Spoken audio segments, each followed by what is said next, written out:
자, 용도 지역 안에서 금폐율 까지 진도 나갔고요. 자, 마지막 주제죠. 보조자료는 5페이지 참고하시면 될 것 같고요. 그리고 요약집은 26페이지 용적률 제도가 됩니다. 자, 용적률의 개요 설명부터 할지도 그렇게 준비할게요. 봐주시죠.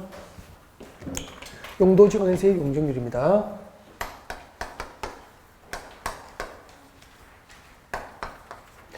용적률은 이렇게 되죠. 대지 면적에 대한 건축 연면적이죠. 대지 면적에 대한 건축 연면적. 대지 면적에 대한 건축 연면적 비율을 용적률이라고 합니다. 대지 면적에 대한 건축 면적 비율은 건폐율. 대지 면적에 대한 연면적 비율은 용적률 그렇게 되죠. 그때 연면적이 어떻게 되죠? 연면적이라 하면 정확하게 말씀하세요. 소리. 연면적은 하나의 건축물의 각 층별 바닥 면적 합계 그렇게 됩니다. 그리고 용적률 산정을 위한 연면적에는 제외되는 게 4개가 있죠. 용적률 산정을 위한 연면적에는 뭐지 제외됩니까? 보조자료 밑에 나와 있습니다. 지하층 면적, 지상층의 주차장 면적, 그리고 초고층 건축물의 피난 안전구역, 그리고 경사진 지붕 아래에 있는 대피 공간 면적은 제기됩니다. 4개, 지하층 면적, 주차장 면적, 그리고 피난 안전구역 면적, 그리고 대피 공간 면적, 이렇게 해서 4개는 제기됩니다. 암기하고 있어야 되고요. 보여드릴까요? 연면적 보여드릴게요. 설명됐죠?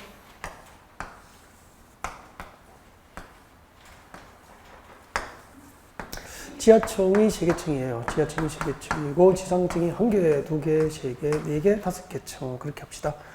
한 층의 바닥 면적이 100제곱미터를 전부 동일하다면은 이 각 층별 한 개의 건물이잖아. 이 하나의 건축물에 각 층별 바닥 면적을 합하면 무엇이 되는 거죠? 연면적이 되는 거죠. 지하층이 3개층이니까 합하면 얼마죠? 300제곱미터. 지상층이 5개층이니까 합하면 얼마죠? 500제곱미터. 그래서 이 건축물의 연면적은 얼마죠? 800제곱미터가 되는 거죠. 그래서 연면적은 하나의 건축물의 각 층별 바닥 면적 합계로서 지하층 면적을 포함하는 게 원칙이에요. 단 용적률 산정을 위한 연면적에는 지하층 면적이 포함입니까? 제외입니까? 그때 제외되는 겁니다. 그러면은 이 건축물의 연면적은 원칙적으로 800제곱미터인데 용적률 산정을 위한 연면적은 800입니까? 500입니까? 500제곱미터 되는 거예요. 그럼 만약에 지상층이 6층, 7층이 되면 어떻게 되죠? 연면적도 600제곱미터, 700제곱미터 된단 말이에요. 그럼 분모는 그대로인데 분자가 크지, 몫이 크집니까? 작아집니까? 크지겠죠. 몫이 크지죠. 즉, 여러분 아파트 재건축할 때 용적률이 150%인데 이걸 180%, 200% 이렇게 높여주는 거예요. 높여주면은 연면적 규모가 크집니까? 작아집니까? 커지잖아요. 연면적이 500이 뭐예요? 500이 600, 700으로 커지면 건물은 어떻게 되죠? 높아지는 거잖아. 반대로 어떤 용도지가 허용하는 용적률을 낮춰버리면은 대지에 건축할 수 있는 연면적 규모가 작아지니까 500, 400, 300으로 작아지면 건물은 낮아지는 거죠. 이제 용적률을 이해하신 거죠. 그러면 내 고객이 용도지에서 대지를 지정했을 때 건축 가능한 면적을 결정하는 것은 무엇이었습니까? 건폐율. 면적을 결정하죠. 자, 그리고 건축할 수 있는 높이를 규제할 수 있는 수단이 무엇입니까? 용적률이죠. 건축물의 높이를, 용도지에 건축하는 건축물의 높이를 높게 건축하거나 낮게 건축할 수 있도록 규제하는 게 용적률의 역할이 되는 거죠. 자, 용적률이 무엇인지 아셨고요. 그 다음에 이제 21개 용도지역별, 용적률의 한도를 암기해야 되죠. 암기. 26페이지 보고 외우면 되죠. 이제. 보조자료는 6페이지로 한 장 넘어가면 되고요. 자, 21개 용도지역에서의 용적률입니다. 주거지역은 얼마로 시작하죠? 일종전용 주거지역 표 보십시오. 일종전용 주거지역 용적률이 얼마입니까? 100. 50% 이상 100% 이하 이렇게 돼 있죠. 앞에 50은 최저한도, 뒤에 100이 뭐죠? 최대한도. 뭘 위주로 외우라고 그랬죠? 최저한도를 시험 내지는 않거든요. 최대한도 위주로 외우면 돼요. 앞에는 신경 안 쓰면 돼요. 최대한도 위주로. 그래서 일종전용 주거지역 땅 사면은 용적률은 100%가 허용돼. 용적률이 100% 허용된다는 것은 대지 면적의 꼭 한 배의 건축 면적이 허용되는 거야. 100평이 대지면은 1층 바닥 면적과 2층 바닥 면적 합한 면적이 얼마입니까? 100평 이하로. 그 뜻이라고 이게. 아, 그런 거구나. 그 다음에 이제 2종은 얼마죠? 150. 50층가 되잖아. 1종 일반 주거지 200이죠? 그 다음에 250. 3종 일반주가 얼마입니까? 300. 그래서 다 외웠잖아. 주거증은 100으로 시작해서 50시청 가다가 준주거증만 500. 그렇게 오는 거라고. 다 외워버리면 주거증은 100으로 시작해서 50시청 가다가 준주거증만 500. 그 다음에 상업지역. 도심과 부도심에 있는 상업지역이 무엇이었습니까? 중심 상업지역이잖아. 그 다음에 한 단계 나오면 무엇이라고 했죠? 일반 상업지역이잖아. 그 다음에 나가면은 뭐죠? 유통, 도매시장. 그리고 주택가 인근에 걸린 상업지역이 제일 도심으로부터 외곽지에 위치하거든요. 이것은 절대적인 겁니까? 일반적으로 그렇다는 겁니까? 이 일반적으로 이렇게 생각하고 국회에서 법을 만든 거예요. 제가 이렇게 생각해. 국회에서 일반적으로 상업지역의 단계는 이렇게 보고 법을 만들었다는 거죠. 그래서 도심은 건물이 높으니까 용적률이 크죠. 중심 상업지역 허용하는 용적률 얼마입니까? 1,500. 그럼 대지 면적이 몇 배입니까? 15배의 건축 연면적이 허용되는 거예요. 그럼 건폐율을 50% 하면 얼마입니까? 50% 하면은 30층 높여야 되는 거야. 또 그래서 건폐율을 절반 낮추면 또 그 배로 60층 올라가는 거야. 또 이렇게 올라가는 거예요, 이제. 그리고 공공시설 부지를 대지로 기부하면은, 공공시설 부지를 시청에 기부하면은 지구단위계획에서는 용적률이 완화되죠? 완화되잖아. 그렇게 해서 올라가는 거예요, 건물은. 2배까지 완화될 수 있잖아요. 용적률은. 와. 그 다음에 공업지역. 공업지역 얼마로 시작해요? 전용공업지역 얼마입니까? 300. 일반 공업지역이 350. 중공업지역이 400. 그래서 주거지역은 100으로 시작해서 50층 가고, 공업지역은 300으로 시작해서 52층 가고, 다 이었잖아. 녹지정은 보전 녹지정은 비도시정과 똑같기 때문에 80이고 생산 녹지, 자연 녹지가 100배. 그래서 녹지정 어떻게 외웠죠? 80, 100, 100, 80, 100, 100. 비도시적. 도시적 밖에는 용적률이 80이에요. 전부 80인데 계획관리정은 얼마입니까? 100. 인생의 계획은 40대 위에 쉬어도 늦지 않고 110까지 살자. 계획관리정은 100 그렇게 됩니다. 그러면은 용적률 80%는 무슨 의미죠? 대지 면적의 0.8배의 건축 연면적을 허용한다는 뜻이에요. 그러면 시골 동네에 집을 지으면 대지가 100평이면 연면적은 얼마입니까? 80평 이하. 1층하고 2층 바닥 면적이 80평 이하가 돼야 되는 거죠. 그러니까 3층 주택 짓기도 쉽지 않잖아요. 맞죠? 80% 가지고는. 그리고 3층은 건축거에서 배우잖아. 신고합니까? 허가받습니까? 3층부터 허가 대상이 되거든. 연면적이 200제곱 미만이고 3층 미만인 건물이야 신고 대상이 되던 도시지역에서. 그래서 대부분 용적률도 그렇고 용도 지역에서 여러 가지 이런저런 제한으로 보아서 몇 층 이하로 지을 수밖에 없습니까? 건축법이나 용적률을 봐서 2층 이하로 지을 수밖에 없는 거야. 도시지역 밖에는. 그래서 시골 동네에 가면 주택은 3층입니까? 전부 1층 내지 2층입니까? 1층 내지 2층. 제가 그냥 3층 주택은 시골 동네는 꿈도 꾸지 마라 그랬죠. 법적으로 가능하진 않습니까? 가능하죠. 허가 받으면.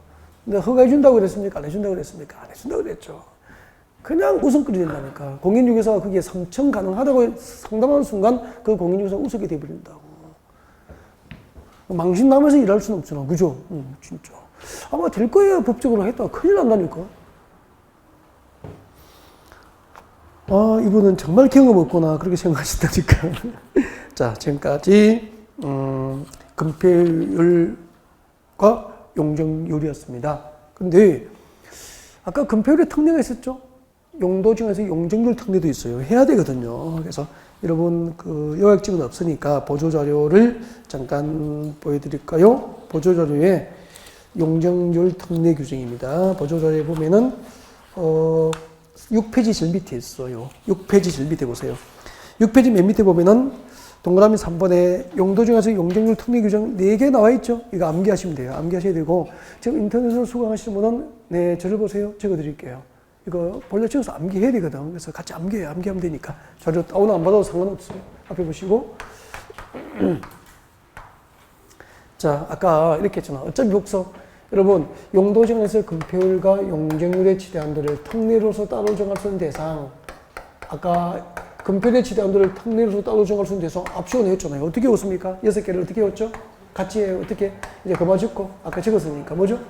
자개는 수공으로 어디 생산합니까? 농공단지, 농공단지, 산업단지에서 생산한다. 그렇게 됩니다. 자개는 수공으로 농공단지와 산업단지에서 생수한다. 그렇게 됩니다.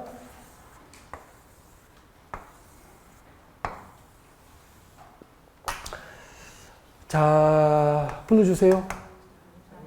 자연취락지구,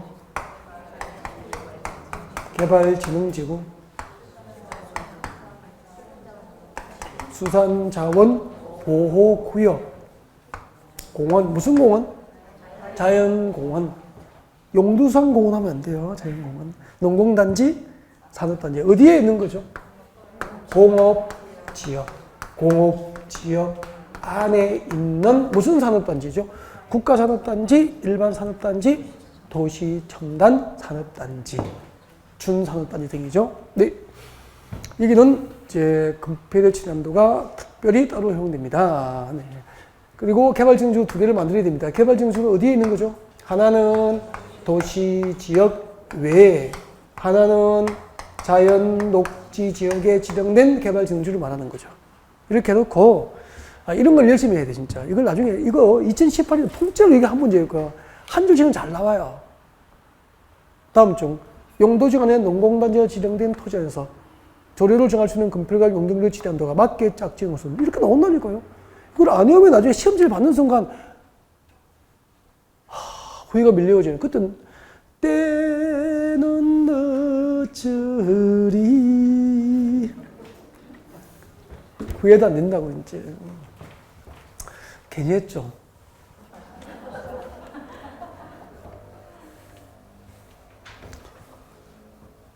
시작합니다. 어떻게 되죠, 금표율이?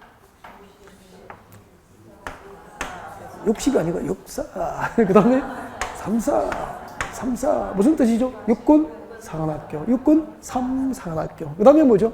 6, 7, 8. 6, 7, 8은 무슨 뜻이죠? 아무 뜻도 없죠. 하나를 붙이주면 금표율이 되잖아요.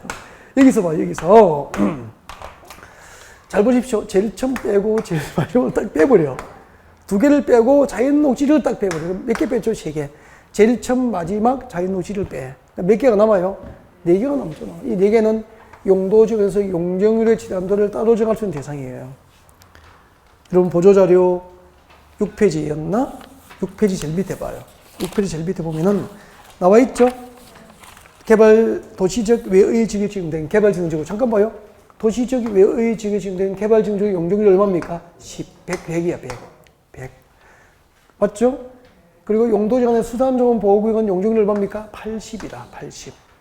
그리고 자연공법상 자연공원, 어떤 용도지역에 자연공원이 지정된 땅은 용적률 얼마 줍니까? 100. 농공단지는 용적률 얼마 줍니까? 150. 이런 거 시험 내기 참 좋잖아요. 다음 중 용도지역 안에서 농공단지가 지정된 토지 안에서 조례로 정할 수 있는 금표율의 지대한도와 용적률 지대한도가 맞게 짝지은 것은 금표율은 70%까지, 용적률은 150%까지. 그러니까 도시적 밖에 용적률은 원래 80인데 도시적 밖에 농공단지가 지정된 곳은 얼마까지 허용합니까? 150. 2층 공장, 3층 공장 그때는 지을 수 있게 돼 있다니까. 땅값이 얼마나 오르겠어요. 오를 수밖에 없죠, 부동산이. 이걸 외울 때는 아까 이쪽에 어떻게 외웠죠? 동그라미 하나 떼고 외웠잖아. 6, 4, 3, 4, 6, 7, 8 그렇게 외웠고요. 여기도 동그라미 하나씩 떼고 오면 돼. 제일 처음 빼고 제일 마지막 빼고 자연녹지를 빼고 동그라미 하나씩 떼고 읽어보십시오. 18, 10, 15, 18, 10, 15, 18, 10, 15, 18, 10, 15, 18, 10, 15 그렇게 오면 돼요. 6, 4, 3, 4, 6, 7, 8 처음 빼고 마지막 빼고 자연녹지를 빼고 18, 10, 15 18, 10, 15 그렇게 오시면 됩니다. 지금까지 용도지역이었습니다. 용도지역. 도시공간관리구역 중에서 용도지역 편 다 해드린 거죠. 그리고 30페이지 와보실래요? 요약집 30페이지. 요약집 30페이지 와봐요. 요약집 30페이지 오세요. 자, 요약집 30페이지에서 용도지역 미지정, 미세분지역에서의 행위제한이 나와 있습니다. 쭉 읽어드립니다. 30페이지, 요약집 30페이지 준비됐나요? 읽어드릴게요. 자, 보조 자료는 찾지 마세요. 저 어디에 있는데 안 찾아도 됩니다. 나중에 합니다. 네. 보고 나중에 보시면 됩니다. 나와 있으니까 찾지도 말고 요약집 보십시오. 자, 도시적, 관리적, 농림적, 자연환경 보존으로 용도지역이 미지정된 지역의 땅 사면은 금표율과 건폐율과 용적률과 건축 제한은 무슨 용도적입니까? 자연환경 보존적 규정을 적용합니다. 줄 거예요. 자연환경 보존적의 규정을 적용한다. 무슨 규정이죠? 건폐율, 용적률, 행위 제한 규정을 적용한다 이 말이에요. 무슨 규정이라고요? 건폐율, 용적률, 행위 제한 규정이 적용돼요. 그 다음 내려와요. 도시적 관리지역이 세부 용도적으로 지정되지 아니한 경우에는 해당 용도지역이 도시지역이라면 녹지지역 중에서 출급적 보존 녹지적 규정을 적용하고 관리지역이라면 출급적 보존 관리지역 규정을 적용합니다. 지금 읽어드린 거 있잖아요. 그림으로 설명할게요. 절 보시죠. 절 보시죠. 그림 그리지 말고 이해만 하면 됩니다. 그리고 책을 읽을 수 있어야 돼요. 네, 절 보시죠. 여러분 여기요. 용도지역은 전국토를 대상으로 합니다. 전국토를 대상으로 하는데 한꺼번에 일주로 지정합니까? 필요에 따라서 순차적입니까? 필요에 따라서 순차적으로 지정됩니다. 어떻게 지정되죠? 도시지역, 관리지역, 농림지역, 자연환경보존지역. 근데 용도지역은 필요에 따라서 순차적으로 지정되기 때문에 우리 국토의 일부는 아직까지 도시적, 관리적, 농림지역, 자연환경보존지역으로 용도지역이 미지정된 지역이 있을 수 있다 없다? 있다는 거죠. 땅 사는데 도시적, 관리적, 농림적, 자연환경보존지로 용도지역에 지정이 없는 땅이에요. 세상에. 이런 땅은 사야 될까 말아야 될까 한번 보십시오. 이런 땅을 사면은 이 4개의 용도지역 가운데서 그 지정 목적에 비춰보아서 건축 제한이 가장 까다로운 용도지역이 어디죠? 자연환경보존지역이잖아. 자연환경보존의 지정 목적이 아까 자연환경보존, 수자원보존, 해안보존, 생태계보존, 상수 및 문화재 보존과 수단자원 보호 육성이 목적이었잖아요. 이거 6개를 보존하려면은 개발 행위를 허용합니까? 안 합니까? 안 한다고. 거의 현지 생활인, 농업인과 어업인을, 그 농업 활동을 위한 일부 개발 행위가 아니면 허가 안 해줍니다. 일반인에게. 일반적인 개발 행위 허가가 안 나는 땅이라고 보시면 돼. 이렇게 도시적, 관리적, 농림지역, 자연환경 보존지역으로 용도지역에 지정이 없는 땅은 그 중에서 건축 제한이 가장 까다로운 자연환경 보존지역에 적용해야 될 무슨 규정을 적용한다고요? 건폐율, 용적률, 행위 제한, 건축 제한 규정이 그대로 적용돼요. 그러면 시험에서 잠깐만 도시적, 관리적, 농림지역, 자연환경 보존지로 용도지역에 지정이 없는 지역은 건폐율은 20% 이하 부분에서 조례로 정하여야 한다. 오 믿겠습니까? 오잖아. 건폐율은 자연환경 보존은 건폐율 그대로 20% 맞죠? 용적률 맞죠? 80% 이하 부분에서 조례로 정하게 되는 거야. 이렇게 말을 표현해도 알아야 된다는 거죠. 그 다음에 행위 제한, 건축 제한은 자연환경 보존지역 안에서 개발행위 제한을 그대로 받아요. 그러면 자연환경 보존지역에서 할 수 없는 것은 여기서 개발할 수 있어 없어요? 없다는 거야. 자연환경 보존지역에서 가능한 것만 허용할 뿐이라는 거죠. 그러면 이런 곳에 땅 샀는데 용도지역 지정이 없는 땅은 한마디로 좋은 땅입니까? 좋지 않은 땅입니까? 뭐 이런 곳에 땅 사는 순간 뭐 부동산을 통해서 부자가 될 확률이 낮아진다 생각하시면 됩니다. 부동산을 샀는데 그 부동산으로 인하여 부자가 될 확률이 없어진다는 거죠. 0.01%만 이렇게 나오죠. 0.01%의 부자 가능성을 두고 땅을 사야 됩니까? 아니잖아요. 그래서 공부하는 게 좋잖아 보니까.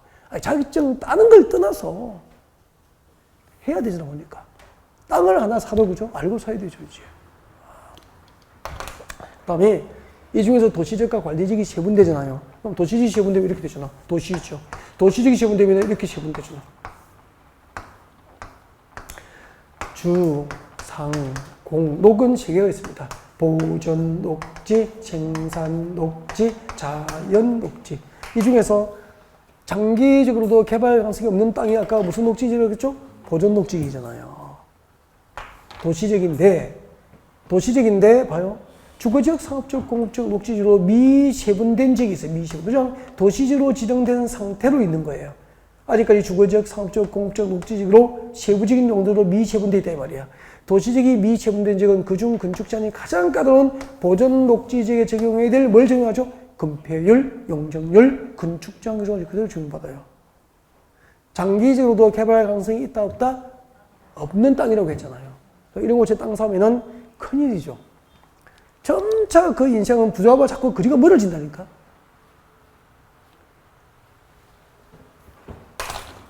그 다음에 관리지역. 관리지역은 어떻게 세분됐습니까? 생산관리, 계획관리, 보전관리.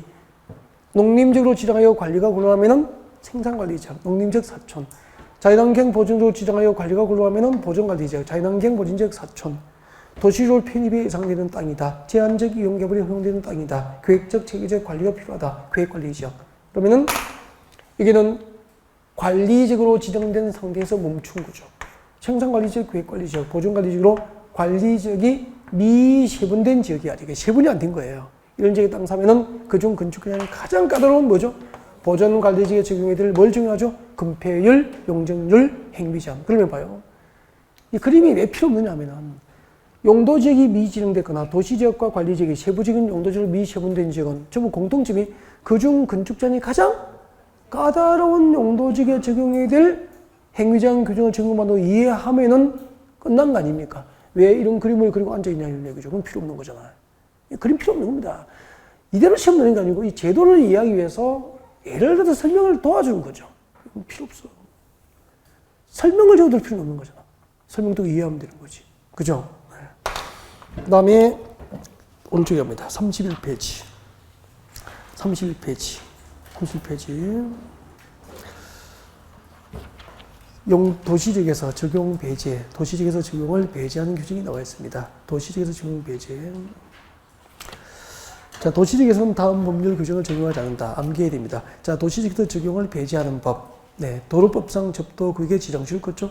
도로법 제50조 규정에 관한 접도구역 등 지정.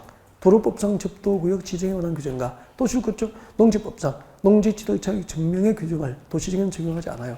도시적에 적용되지 않은 법이 몇 개 있죠? 2개. 도로법상 접도구역 지정과 농지법상 농지지도자격 증명 규정을 도시적에는 적용하지 않게 됩니다. 다만 예외가 있어요. 줄것죠. 녹지지역 안의 농지로서 도시공구역시설 사업에 필요하지 않은 농지는 그러하지 않다니까 예외적으로 농지법상 농지지도자격 증명 규정을 적용한다. 그런 뜻이 되는 거예요. 여기까지 하시면 되고, 자, 이것을 이제 설명드리려고. 알겠죠? 그래서 이제 고개를 들고 설명을 들으시면 방금 읽어드린 것이 이해가 될 겁니다. 이해가 되면서 머릿속에 입력이 되실 거예요. 자, 이제 고개를 드시고 설명을 듣습니다.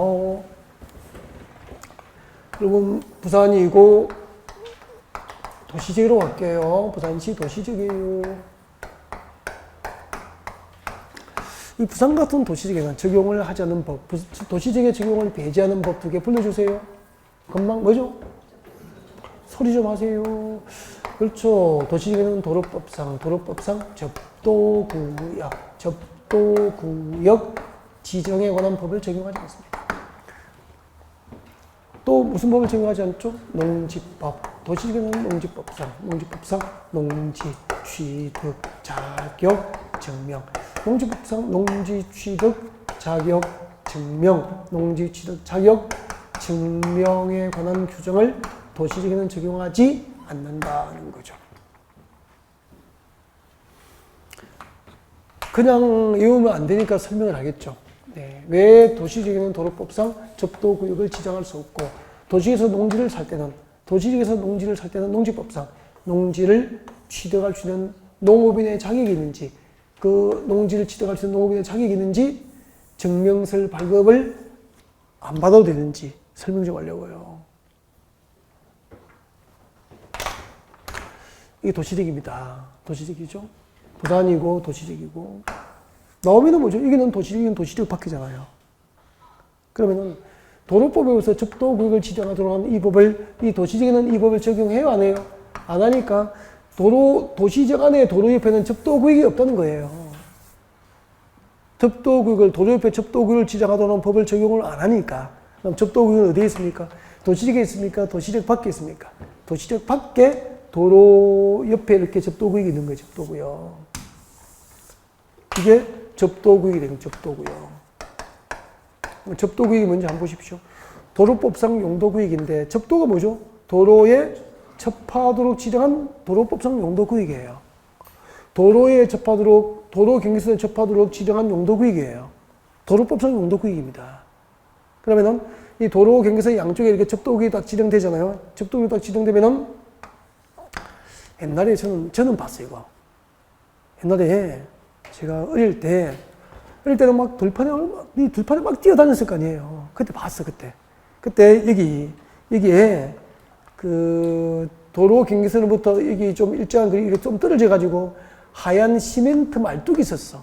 시멘트 말뚝이 있었고 거기다가 검정글씨로 고딕체로 접도구로 적어둔 걸 지나가다가 넘어지고 쳐다봤었어.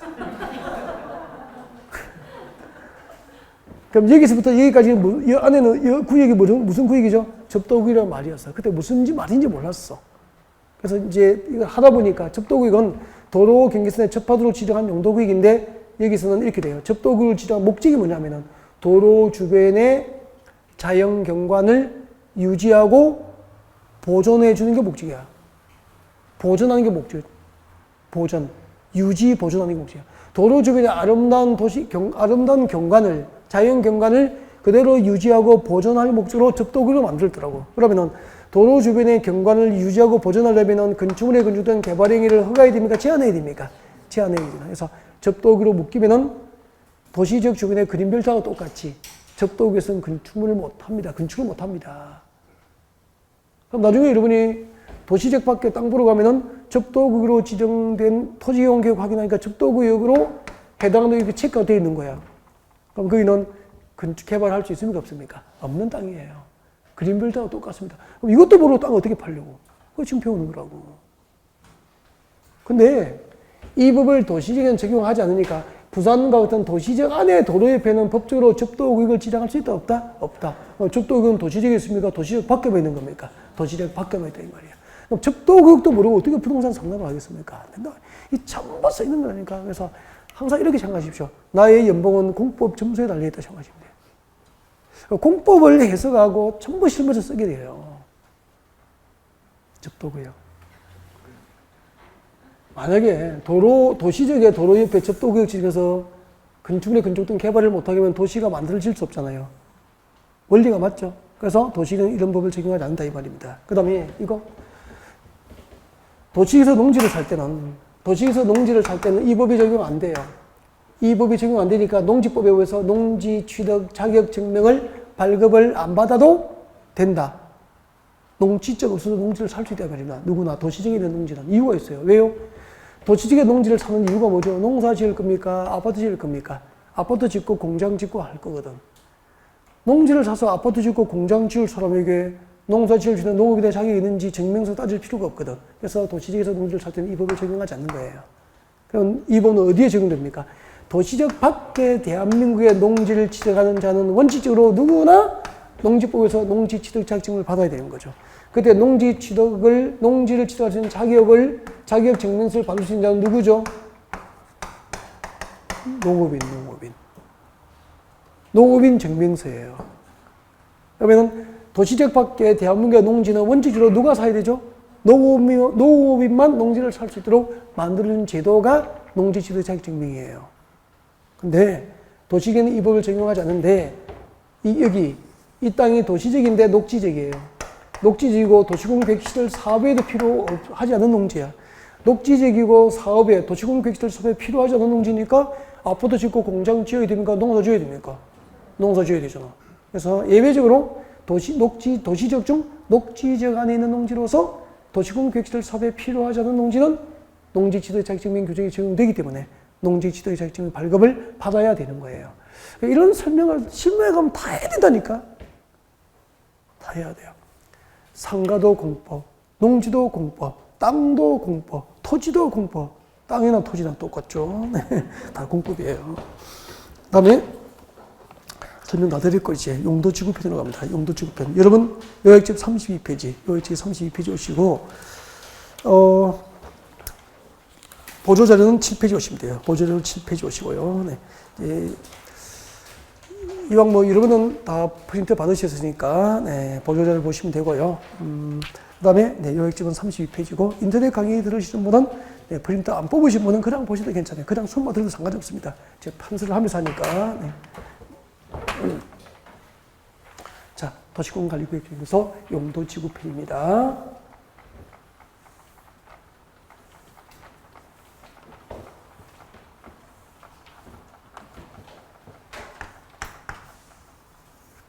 용도지구.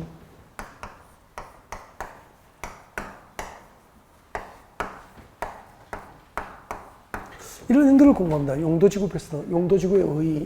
이게 작년에 시험 나온 거 있죠. 용도지구 작년에 2문제 나왔거든요. 용도지구의 의의. 그리고 용도지구 분류. 여기서 한 문제, 여기서 한 문제, 2문제. 분류는 종류죠. 그리고 용도지구별 지정 목적들. 그리고 용도지구 내에서의 건축 제한. 용도지구 내에서의 건축 제한. 그리고 방제지구. 방제지구 의무 지정. 이런 내용들을 중심으로 강의를 해갈 거예요. 용도지구가 무엇일까부터 하겠습니다. 여기까지 가지고 계시는 분들, 지금 인터넷 강의로 프린터 뽑지 않으신 분들은 32페이지 저 위에다가 적으면 되죠. 용도지구의 의의 적으세요. 용도지구가 무엇인지 적으세요. 용도지구는 이미 지정된 용도지역, 이 작년 시험 문제입니다. 이미 지정된 용도지역 안에서, 그럼 여기 주거지역, 상업지역, 공업지역, 녹지지역 등으로 이미 용도지역이 지정되어 있다는 겁니다. 이 지정된 용도지역 안에서 건축 제한을 더욱더 강화하거나 적용함으로써 그 용도지역의 지정으로 달성할 수 없는 부수적인 목적, 재예방, 경관보호, 개발진흥, 화재 예방 등등을 목적으로 용도지역 위에 부가적으로 지정합니다. 이것을 무엇이라고 합니까? 용도지구라고 그래요. 용도지구. 용도지구는 전국토를 대상으로 합니까? 국지적입니까? 국지적으로 지정됩니다. 국지적. 전국토를 대상으로 하지 않고 국지적으로 지정됩니다. 그리고 용도지구는 용도지역의 지정을 전제로 그 용도지역 위에 부가적으로 지정됩니다. 그리고 상호 중복 지정될 수 있다 없다? 있다. 국지적으로 지정된다. 용도지역 위에 부가적으로 지정된다. 그리고 상호 중복 지정될 수 있다는 게 특징이죠. 용도지구. 이게 작년 시험 문제인데요. 그 마음술 좀 같이 해보죠. 이미 지정된 용도지역, 지정된 용도지역 안에서 건축 제한을 강화 내지 완화 적용할 목적으로 용도지역 위에 지정하는 게 뭐죠? 네, 용도지구가 되는 용도지구. 분류. 지금쯤 되면 여러분에게 용도지구를 크게 두 가지로 분류하면 무엇이 있습니까? 라고 물으면은 이걸 말할 수 있으면 돼요. 자, 지금부터 이제 수업을 작년 11월 때부터 저와 같이 하신 분들은 이건 이제 말해야죠, 이 정도는. 용도지구를 분류하면 크게 두 가지가 있어. 무엇이 있죠? 네, 그거 있어요. 맞아요. 그거 두 개. 법정 용도지구가 있습니다. 법정 용도지구. 법정 용도지구가 있죠. 법정 용도지구. 근데 법은 무슨 법이죠? 이 법. 국토계획법이죠. 이 법. 국토계획법. 이 법과 그 시행령. 시행령은 뭐죠? 대통령령이죠. 그러니까 국토의 계획 및 이용에 관한 법률과 그 시행령으로 만든 용도지구를 뭐라고 합니까? 법정 용도지구라고 합니다. 법정 용도지구. 국토계획법과 그 시행령으로 지정하는 용도지구, 법정 용도지구가 있고, 이거 말고 전국의 시도지사, 대도시시장, 전국의 시도지사, 대도시시장들은 시도나 대도시 지역 여건상 필요하면 시도나 대도시의 지역 여건상 필요하면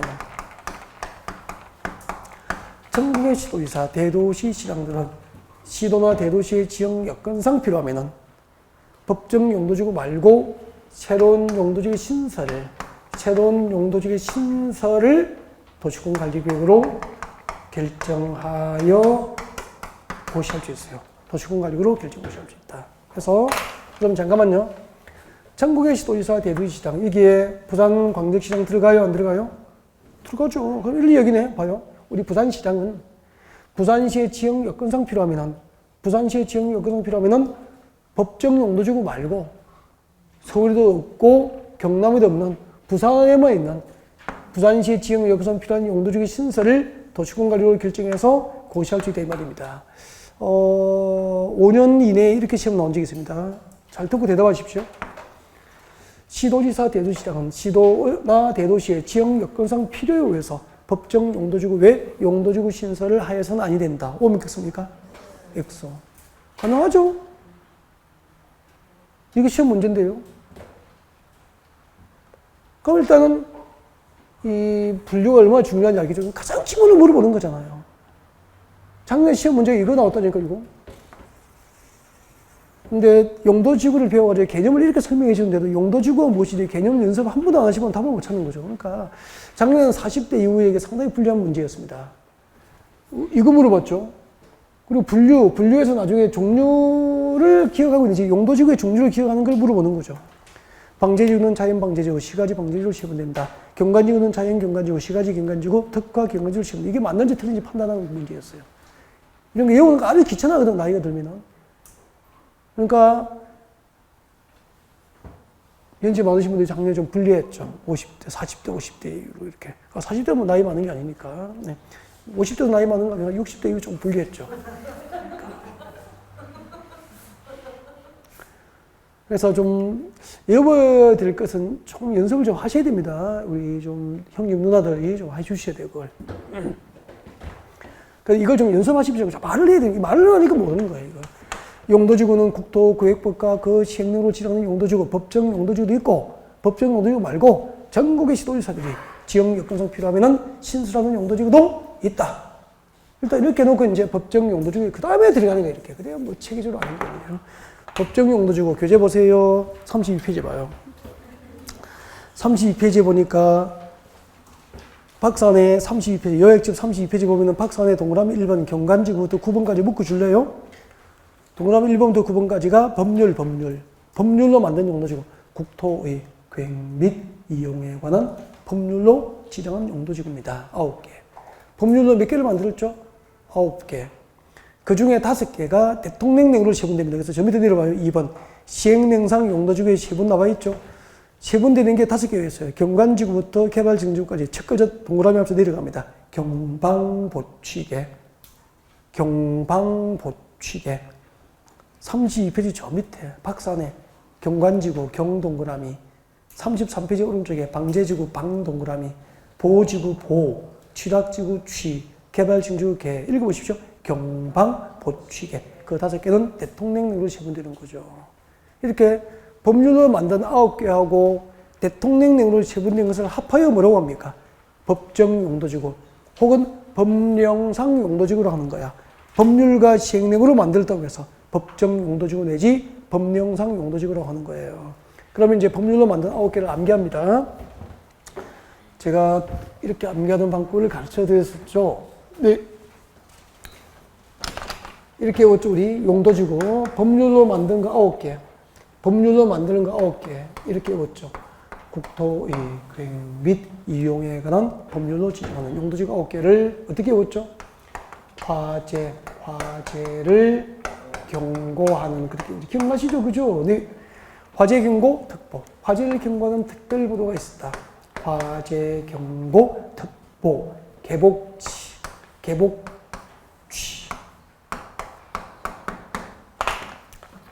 화재를 경고하는 특별 보도가 있었다. 개들도 복종하고 취하여라. 그렇겠죠. 화재 경고 특보 개복치. 그렇겠습니다. 말씀하세요. 방화. 소리 하세요. 방제. 이거. 경관. 이거. 보도. 이거.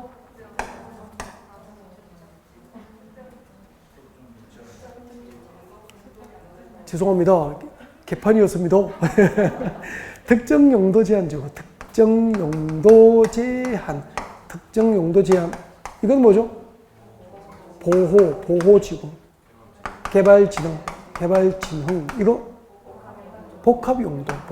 오, 잘하십니다. 복합용도. 그 다음에 취락지구. 그렇게 되죠. 오케이. 이런 게 낯설면은 큰일입니다. 지금 하면 돼, 지금부터. 연습하면 되죠. 뭐 큰일이야. 하셔야 됩니다. 안 하면은 큰일입니다. 알겠죠? 나는 시험장에 가서 틀릴 거야 라고 하시는 분이랑 똑같이 이런 게 낯설면 안 된다니까. 어떻게 시험 치려고.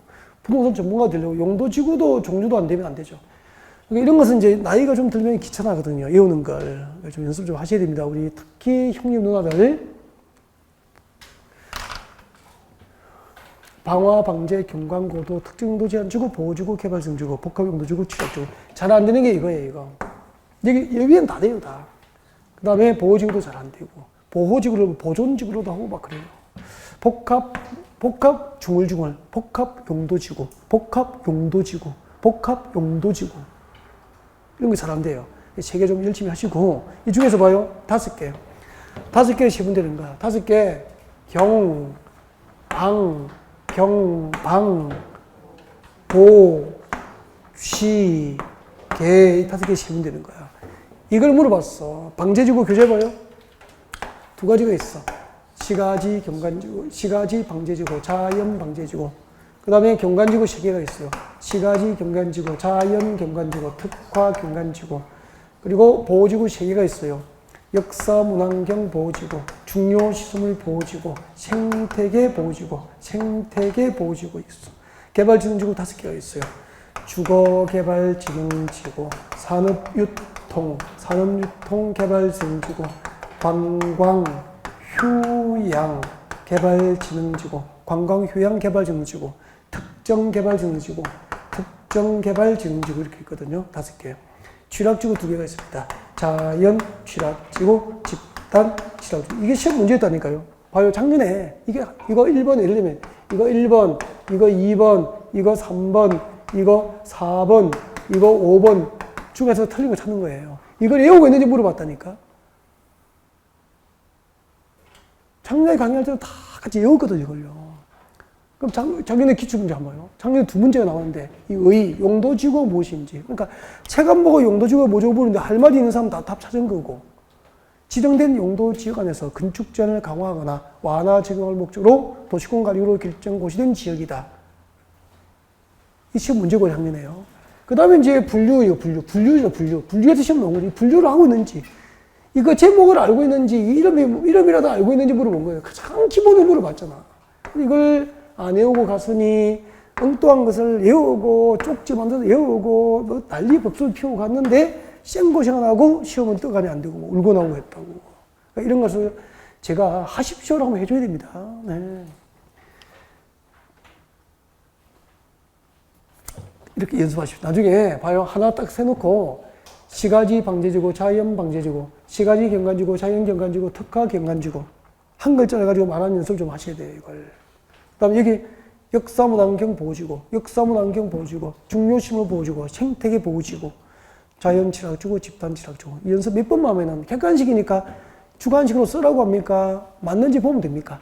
맞는지만 판단하면 되잖아. 객관식이니까 이거 주셔야 된다고. 꼭 해주시고, 이 중에서 설명이 필요한 게 있습니다. 설명이 필요한 것을 잠시 휴식하고 들어와서 설명을 시작하죠.